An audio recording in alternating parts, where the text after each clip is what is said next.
الله الرحمن الرحيم ولا تهنوا ولا تحزنوا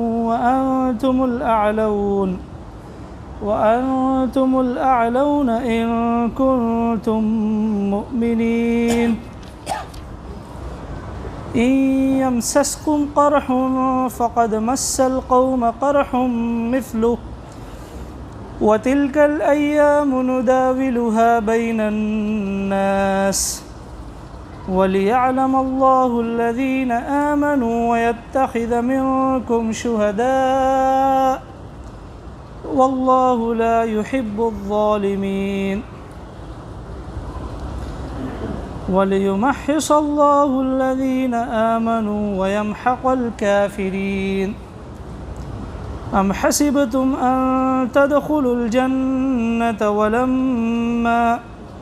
ولما يعلم الله الذين جاهدوا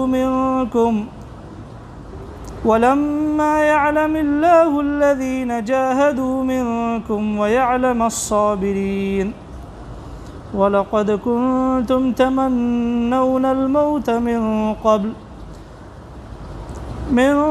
قبل أن تلقوه فقد رأيتموه وأنتم تنظرون وما محمد إلا رسول قد خلت من قبله الرسل أفإن مات أو قتل انقلبتم على أعقابكم ومن ينقلب على عقبيه فلن يضر الله شيئا وسيجزي الله الشاكرين وما كان لنفس أن تموت إلا بإذن الله كتابا مؤجلا ومن يرد ثواب الدنيا نؤته منها ومن يرد ثواب الآخرة نؤته منها وسنجزي الشاكرين صدق اللہ العظیم۔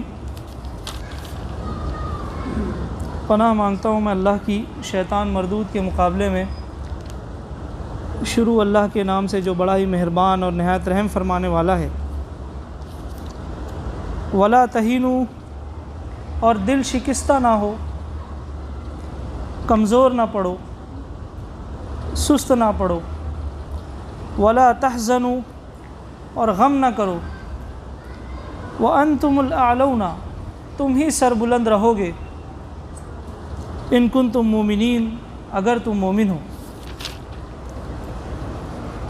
ان یمسسکم قرح، اگر تمہیں چوٹ لگی ہے، تمہیں زخم پہنچا ہے، فقد مس القوم قرح مثلہ، تو اس سے پہلے ایسی ہی چوٹ تمہارے مخالف فریق کو بھی لگ چکی ہے۔ وَتِلْكَ الْأَيَّامُ نُدَاوِلُهَا بَيْنَ النَّاسِ، یہ تو زمانے کے نشیب و فراز ہیں جنہیں ہم لوگوں کے درمیان گردش دیتے رہتے ہیں۔ وَلِيَعْلَمَ اللَّهُ الَّذِينَ آمَنُوا، اور اس زمانے کو گردش دینے کا مقصد یہ ہے کہ تم پر یہ وقت اس لیے لایا گیا کہ اللہ دیکھنا چاہتا ہے کہ تم میں سچے مومن کون ہیں۔ وَلِيَعْلَمَ الَّذِينَ آمَنُوا وَيَتَّخِذَ مِنكُمْ شُهَدَاءَ، اور ان لوگوں کو چھانٹ لینا چاہتا تھا جو واقعی راستی کے گواہ ہوں۔ یا اللہ تعالیٰ شہداء بنانا چاہتا تھا۔ واللہ لا يحب الظالمین، اور اللہ تعالیٰ ظالموں کو پسند نہیں کرتا۔ وَلِيُمَحِّصَ اللَّهُ الَّذِينَ آمَنُوا، اور یہ سب اس لیے ہے کہ اللہ تعالیٰ اہل ایمان کو چھانٹنا چاہتا تھا۔ وَيَمْحَقَ الْكَافِرِينَ، اور کافروں کو مٹا دینا چاہتا تھا۔ ام حسبتم ان تدخلوا الجنہ، کیا تم نے گمان کیا ہے، تم نے سمجھا ہے کہ تم جنت میں یوں ہی داخل ہو جائیں گے؟ وَلَمَّا يَعْلَمِ اللَّهُ الَّذِينَ جَاهَدُوا مِنكُمْ، حالانکہ اللہ نے معلوم ہی نہیں کیا، اللہ نے ابھی جانا ہی نہیں، الَّذِينَ جَاهَدُوا مِنكُمْ، کہ تم میں سے کن لوگوں نے جہاد کیا، اللہ کی راہ میں جد و جہد کی۔ وَيَعْلَمَ الصَّابِرِينَ، اور تم میں سے کون ہیں وہ لوگ جو ڈٹ جانے والے ہیں، جو صبر کرنے والے ہیں۔ وَلَقَدْ كُنْتُمْ تَمَنَّوْنَ الْمَوْتَ، حقیقت یہ ہے کہ تم موت کی تمنا کیا کرتے تھے، من قبل، اس سے پہلے، ان تلقوہ، کہ وہ موت تمہیں آ جائے، فقد رأیتموہ، تو پھر تم اس کو اپنے سامنے دیکھتے ہو، وانتم تنظرون، اور تم اس کو دیکھ رہے ہو۔ صدق اللہ العظیم۔ معزز سامعین، میں نے آپ کے سامنے سورہ آل عمران کی چند آیات کی تلاوت کیا اور اس کا ترجمہ پیش کیا، اور درس کے لیے میں نے جن آیات کا انتخاب کیا ہے، ان آیات کے مضمون سے یقیناً آپ کو اندازہ ہو رہا ہوگا کہ اللہ تعالیٰ کوئی بہت بڑی نصیحت اہل ایمان کو فرما رہا ہے، جس کے پس منظر میں کوئی بہت بڑا معرکہ ہوا ہوگا، اور اس میں اہل ایمان کو اللہ تعالیٰ ڈھارس بندھا رہا ہے، ہمت بندھا رہا ہے، حوصلہ دے رہا ہے، ان کو مایوسی سے نکال رہا ہے، ان کو ڈپریشن سے نکال رہا ہے، ان کو دل شکستگی سے نکال رہا ہے، ان کے اندر ہمت پیدا کر رہا ہے، ان کو ابھار رہا ہے۔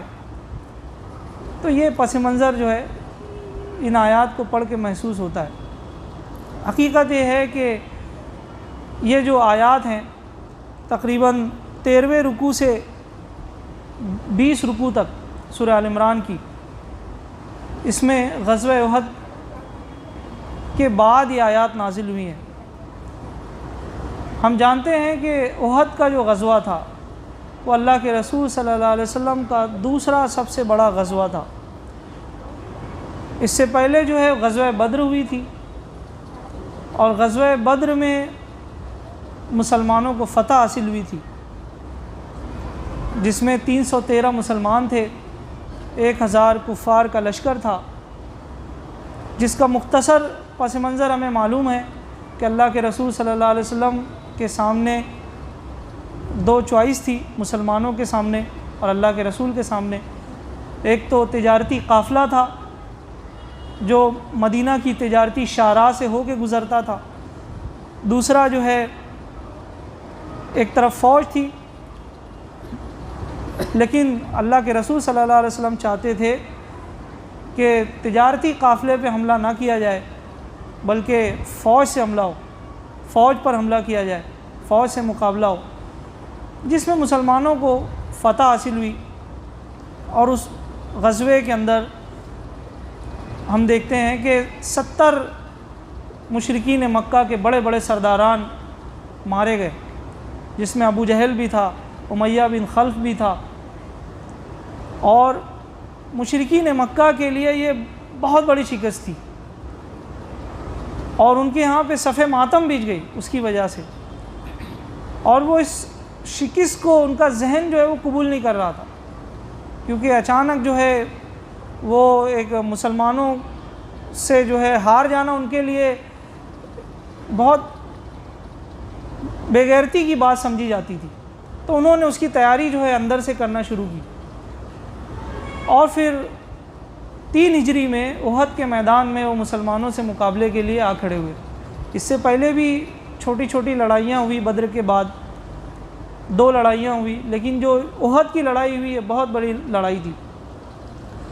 احد جو ہے وہ ہم جانتے ہیں کہ وہ ایک پہاڑی سلسلہ ہے، اور 2 پہاڑوں کے بیچ میں سے ایک بڑا راستہ گزرتا ہے، جس کا ایک راستہ مکہ کی طرف ہے، ایک راستہ مدینہ کی طرف ہے۔ تو مدینہ سے ایک فوج آئی اور ایک فوج مکہ سے آئی، اور ایک طرف احد کا بہت ہی بڑا پہاڑی سلسلہ ہے، دوسری طرف ایک چھوٹی پہاڑی ہے جسے جبل ماروت کہتے ہیں۔ اللہ کے رسول صلی اللہ علیہ وسلم نے وہاں پہ 50 تیر اندازوں کو مقرر کر دیا تھا کہ یہ تیر انداز وہاں سے نہیں ہٹیں گے، چاہے کیسی صورتحال ہو جائے مسلمانوں کے ساتھ، ہر حال میں وہ وہیں پہ کھڑے رہیں گے اور اللہ کے رسول صلی اللہ علیہ وسلم کے حکم کا انتظار کریں گے، اور حکم ملنے کے بعد ہی ہٹیں گے۔ ان کو یہ بات جتا دی گئی تھی، اور جو دوسرے مسلمانوں کی جمعیتیں تھیں میدان جنگ کے اندر، وہ جنگ میں شریک رہی، وہ مشرکین مکہ کے اوپر حملہ آور ہوئی، مگر وہ 50 لوگوں کا جو دستہ تھا وہ وہیں کھڑا رہا۔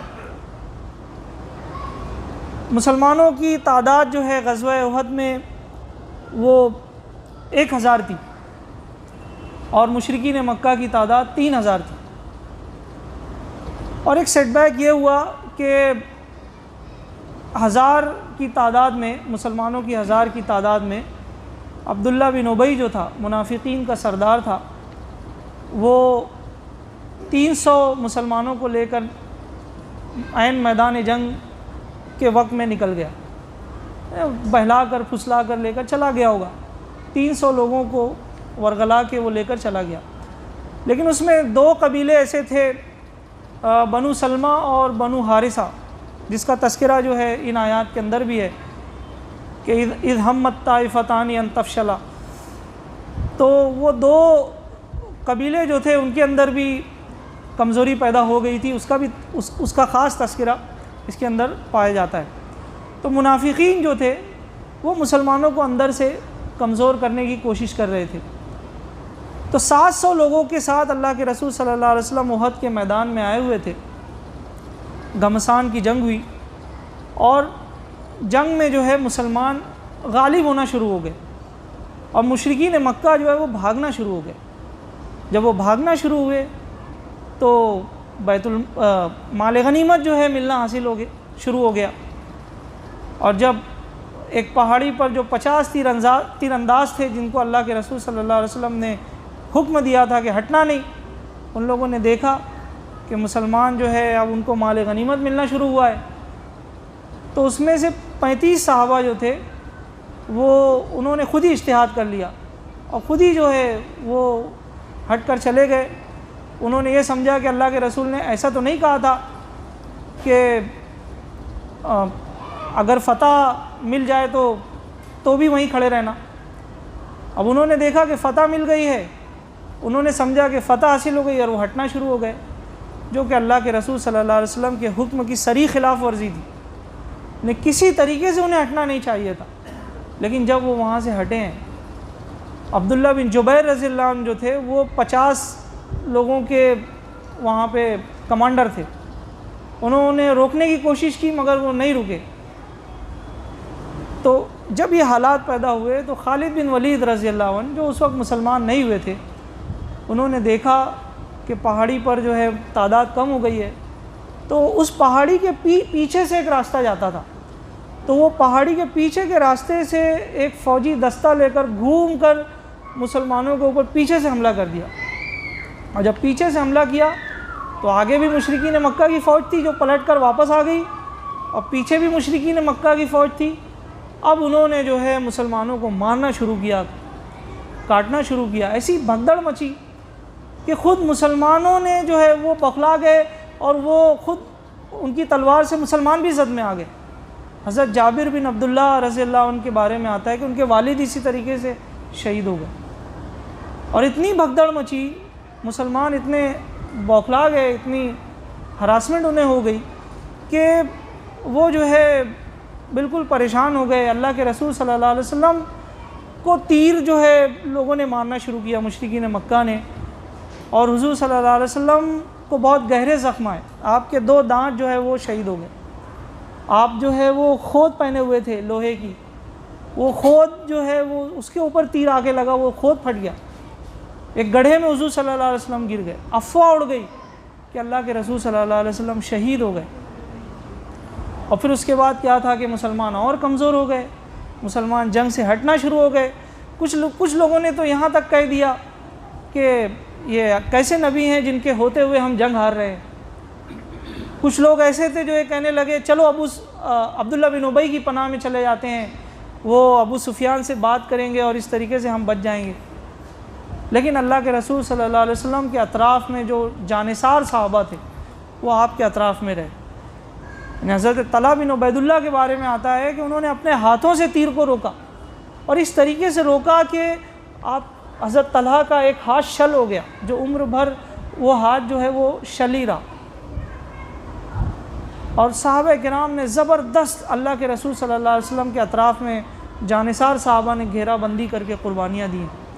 یہی وجہ ہے کہ جو بدری صحابہ ہیں، جو احد کے صحابہ ہیں، ان کا مقام و مرتبہ بہت بلند ہے، اور اللہ کے رسول صلی اللہ علیہ وسلم کی نظر میں یہ بہت عزیز تھے۔ تو اصل جو بات ہے کہ احد کا جو غزوہ تھا وہ فتح نہیں تھی، وہ شکست تھی۔ بعض سیرت نگار اس کو کسی درجے میں فتح بھی بتانے کی کوشش کرتے ہیں، کچھ لوگ کہتے ہیں کہ برابر سرابر کا مقابلہ رہا، نہیں، حقیقت یہ ہے کہ وہ شکست ہی تھی اور اس کو شکست تسلیم کرنا چاہیے۔ اور پھر ہم دیکھیں کہ اللہ کے رسول صلی اللہ علیہ وسلم نے بہت سارے غزوے لڑے ہیں، بہت ساری جنگیں لڑی ہیں، لیکن احد میں جتنا نقصان ہوا اس کا تذکرہ جو ہے قرآن مجید میں 60 آیات میں موجود ہے۔ یعنی اگر آپ بدر کے بارے میں پڑھیں تو بدر کا مختصر 2-3 آیات میں تذکرہ آل عمران میں ملے گا، سورہ انفال میں ملے گا، پھر اس کے علاوہ غزوہ حنین کا تذکرہ سورہ انفال میں ملے گا، غزوہ احزاب کا تذکرہ بھی مختصر ہے، تبوک کا تذکرہ چونکہ اللہ کے رسول صلی اللہ علیہ وسلم کا آخری غزوہ تھا وہ بھی تھوڑا طویل ہے، لیکن غزوہ احد کا تذکرہ بہت خاص ہے۔ اور احد کے اس تذکرے میں، اس شکست کے تذکرے میں اللہ تعالیٰ نے مسلمانوں کو یہ بتایا کہ یہ ان کی کمزوریاں تھیں، ساری کمزوریوں کو ہائی لائٹ کر دیا گیا۔ اور پھر اس کے بعد آپ دیکھیے کہ جب مسلمانوں نے شکست کو سمجھا کہ یہ کیسے ہوئی، انہوں نے اپنی کمزوریوں کو سمجھ کر اس کا علاج کیا، ان کمزوریوں پہ قابو پایا، پھر اس کے بعد مسلمانوں کو کبھی شکست نہیں ہوئی۔ اللہ کے رسول صلی اللہ علیہ وسلم کی قیادت میں اس کے بعد جتنی بھی جنگیں ہوئی ہیں سب میں مسلمانوں کو زبردست فتح حاصل ہوئی۔ خلفائے راشدین کے زمانے میں بھی مسلمانوں نے کبھی شکست نہیں کھائی، ہر وقت انہیں فتح ہی فتح ہوئی۔ تو احد میں مسلمانوں کو جو شکست ہوئی ہے اس سے مسلمانوں نے ایسا سبق سیکھا کہ اس کے بعد صدیوں تک جو ہے ان کو کبھی شکست ہی نہیں ہوئی۔ اس لیے غزوہ احد کا مطالعہ کرنا چاہیے کہ غزوہ احد میں مسلمانوں کو جو نقصان ہوا تھا اس سے اللہ کے رسول صلی اللہ علیہ وسلم نے، صحابہ کرام نے کیسے سبق سیکھا تھا، کتنا بڑا نقصان ہوا تھا۔ 70 مسلمان شہید ہو گئے تھے، ہر گھر میں، مسلمانوں کے ہر گھر میں مدینہ کے اندر صف ماتم بچھ گئی تھی۔ حضرت حمزہ خود اللہ کے رسول صلی اللہ علیہ وسلم کے چچا وہ شہید ہو گئے تھے، اور وہ بھی شہید کیسے ہوئے؟ وہ تیر انداز جو تھے وہ جب انہوں نے جگہ چھوڑی ہے اس کے بعد یہ سب بڑے بڑے اصحاب شہید ہوئے، اس کے بعد یہ بڑے بڑے 70 صحابہ شہید ہوئے۔ اللہ کے رسول صلی اللہ علیہ وسلم کو بھی بہت صدمہ لاحق ہوا تھا، مسلمانوں کو بھی بہت صدمہ لاحق ہوا تھا۔ اسی صدمے کا تذکرہ جو ہے ان آیات میں اللہ تعالیٰ نے کیا ہے کہ وَلَا تَهِنُوا، دل شکستہ نہ ہو۔ یعنی اتنی زیادہ جو ہے ان میں کمزوری پیدا ہو گئی تھی، ذہنی طور پر حوصلہ اتنا پست ہو گیا تھا کہ اللہ تعالیٰ کو کہنا پڑا کہ دل شکستہ نہ ہو، افسوس نہ کرو، کمزوری نہ دکھاؤ، سست نہ پڑو، وَلَا تَحْزَنُوا، غم نہ کرو، وَأَنْتُمُ الْأَعْلَوْنَ، تم ہی سر بلند رہو گے، تمہاری ہی سپریمیسی ہوگی، وَأَنْتُمُ الْأَعْلَوْنَ إِن كُنتُم مُؤْمِنِينَ، مگر شرط یہ ہے کہ تمہارے اندر ایمان، ان کنتم مومنین، اگر تمہارے اندر ایمان ہے تو مسلمان جو ہے ان کے اندر وہن پیدا ہو گیا۔ حدیث میں آتا ہے ولا تہینوا، یہ لفظ جو ہے اس کا روٹ وہن ہے، وہن کا مطلب ہوتا ہے ویکنس، کمزوری، ہر قسم کی کمزوری مسلمانوں کے اندر پیدا ہو گئی۔ حدیث میں آتا ہے کہ اللہ کے رسول صلی اللہ علیہ وسلم نے فرمایا کہ ایک دن ایسا آئے گا کہ تمہارے اوپر دنیا کی دوسری قومیں اس طریقے سے ٹوٹ پڑے گی جیسے بھوکے دسترخوان پہ ٹوٹ پڑتے ہیں۔ تو صحابہ کرام نے عرض کیا اللہ کے رسول صلی اللہ علیہ وسلم کیا اس وقت ہم تعداد میں کم ہوں گے؟ اللہ کے رسول نے فرمایا کہ نہیں، اس وقت جو ہے تم تعداد میں بہت ہوگے مگر تمہاری حیثیت ایسی ہوگی جیسے سمندر پہ جھاگ، جیسے سیلاب کے اوپر جھاگ نمودار ہوتا ہے۔ تو صحابہ کرام عرض کرتے ہیں کہ ہمارے ایسا کیوں ہوگا؟ تو اللہ کے رسول صلی اللہ علیہ وسلم نے فرمایا یہ اس لیے، اس وجہ سے ہوگا کہ تمہارے اندر وہن آ جائے گا۔ اور وہن کیا ہے؟ حب الدنیا و کراہیت الموت۔ اللہ کے رسول صلی اللہ علیہ وسلم نے فرمایا کہ دنیا کی محبت اور موت سے نفرت پیدا ہو جائے گی، تمہارے اندر وہن پیدا ہو جائے گا۔ تو یہ نفاق مسلمانوں میں پیدا ہو چکا تھا، اللہ تعالیٰ نے ان آیات میں اس کا تذکرہ بھی کیا کہ کچھ لوگ ایسے تھے جن کو مادی وسائل سے بہت محبت پیدا ہو گئی تھی، دنیا پرستی ان کے اندر بھری ہوئی تھی، جو اللہ کی راہ میں جان دینا نہیں چاہتے تھے۔ تو یہاں خاص اس چیز کا تذکرہ ہے۔ اور پھر غم نہ کرو، تم ہی سر بلند رہو گے اگر تم مومن ہو۔ اور پھر یہ کہا گیا کہ ان یمسسکم کرہ، اگر تمہیں چوٹ پہنچی ہے تو ایسی چوٹ بدر کے وقت تمہیں بھی پہنچی تھی۔ وَتِلْكَ الْأَيَّامُ نُدَاوِلُهَا بَيْنَ النَّاسِ، اور یہ زمانے کے نشیب و فراز یہ ہم گردش دیتے رہتے ہیں، یہ آزمائش ہے کہ جو میدان جنگ میں ڈٹا ہوا ہوگا، جو عمل کے میدان میں ڈٹا ہوا ہوگا، اس کو ہم فتح دیں گے، یہ اللہ کا قانون ہے۔ لیکن اللہ تعالیٰ نے احد میں یہ ماحول کیوں پیدا کیا؟ اللہ تعالیٰ اس کا مقصد یہ بتاتا ہے، وَلِيَعْلَمَ الَّذِينَ آمَنُوا، کہ اللہ تعالیٰ جاننا چاہتا تھا کہ تم میں ایمان لانے والے کون ہیں، وَيَتَّخِذَ مِنْكُمْ شُهَدَاءَ، اور اللہ تعالیٰ تمہارے درمیان میں شہداء بنانا چاہتا تھا۔ یعنی اللہ تعالیٰ جو ہے چاہتا تھا کہ لوگ اپنے قول سے، عمل سے، اور آخر میں اپنے خون کے قطرے سے اللہ کی راہ میں گواہی پیش کریں۔ یہ ہے اصل مطلوب، کہ انسان جو ہے وہ حق کا گواہ ہو۔ وَكَذَلِكَ جَعَلْنَاكُمْ أُمَّةً وَسَطًا لِتَكُونُوا شُهَدَاءَ عَلَى النَّاسِ، یہ امت مسلمہ کا فریضہ ہے کہ وہ شہادت علی الناس، یعنی انسانوں پر گواہی کا فریضہ انجام دے، حق کے گواہ ہوں، اس کے لیے وہ جدوجہد کرنے والے ہوں۔ اور اللہ تعالیٰ ظالموں کو پسند نہیں کرتا، مطلب یہ کہ وہ لوگ جو حق کی گواہی نہیں دیتے وہ ظالم ہیں۔ اور پھر آگے کہا گیا کہ اللہ تعالیٰ چھانٹنا چاہتا تھا اہل ایمان کو، وَلَيُمَحِّصَ اللَّهُ الَّذِينَ آمَنُوا وَيَمْحَقَ الْكَافِرِينَ، اور کافروں کو مٹا دینا چاہتا تھا۔ ام حسبتم ان تدخلوا الجنہ، کیا تم نے سمجھا ہے کہ جنت میں یوں ہی داخل ہو جاؤ گے؟ جنت اتنی سستی ہے، کیا جنت میں یوں ہی داخل ہو جاؤ گے؟ کہ اللہ تمہیں آزمائے گا نہیں؟ آزمائش سے تو تمہیں گزرنا ہوگا۔ اور وہ آزمائش کیسی ہوگی؟ وَلَمَّا يَعْلَمِ اللَّهُ الَّذِينَ جَاهَدُوا مِنْكُمْ، اللہ یہ دیکھنا چاہتا ہے کہ تم میں مجاہدین کون ہیں، وَيَعْلَمَ الصَّابِرِينَ، اور اللہ تعالیٰ یہ دیکھنا چاہتا ہے کہ تم میں صابرین کون ہیں۔ یہاں چونکہ خالص قتال کا پس منظر ہے تو یہاں جہاد جو ہے وہ قتال کے معنی میں، ورنہ جہاد عموماً یہ ہے کہ اللہ کے دین کی راہ میں ہر قسم کی جد و جہد، اپنے مال سے، اپنے جان سے، اپنی صلاحیتوں سے، اپنے وقت سے اللہ کی راہ میں جد و جہد کرنا، یہ جہاد ہے۔ اللہ کے دین کے غلبے کو، اللہ کے دین کو غالب کرنے کے لیے جد و جہد کرنا، یہ جہاد ہے۔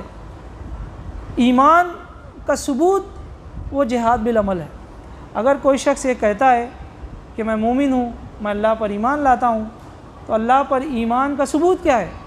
اس کی شرط ہے کہ وہ اللہ کی راہ میں جد و جہد کرنے والا ہو، جس طریقے سے صحابہ کرام نے جد و جہد کی۔ ان کے بھی بچے تھے، ان کے بھی گھر بار تھے، وہ بھی چاہتے تو عیش کی زندگی گزارتے، عیش و عشرت کی زندگی گزارتے، مگر جب اللہ کے دین کا تقاضا ہوتا ہے کہ اللہ کے دین کی راہ میں اپنا وقت، اپنی صلاحیت، اپنی جان مال لگانا ہوتا ہے، تو پھر اللہ کے دین کے غلبے کے لیے وہ لگانا ہی ہوتا ہے۔ یہی آزمائش ہے، اور ایک مومن کی زندگی کا مقصد ہی یہی ہے۔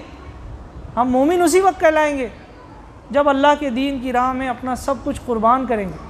اللہ تعالیٰ قرآن مجید میں سورہ توبہ میں کہتا ہے، ان اللہ اشتری من المؤمنین انفسهم واموالهم بان لهم الجنہ، کہ اللہ تعالیٰ نے ایمان لانے والوں سے ان کی جان کو اور ان کے مال کو جنت کے بدلے میں خرید لیا ہے۔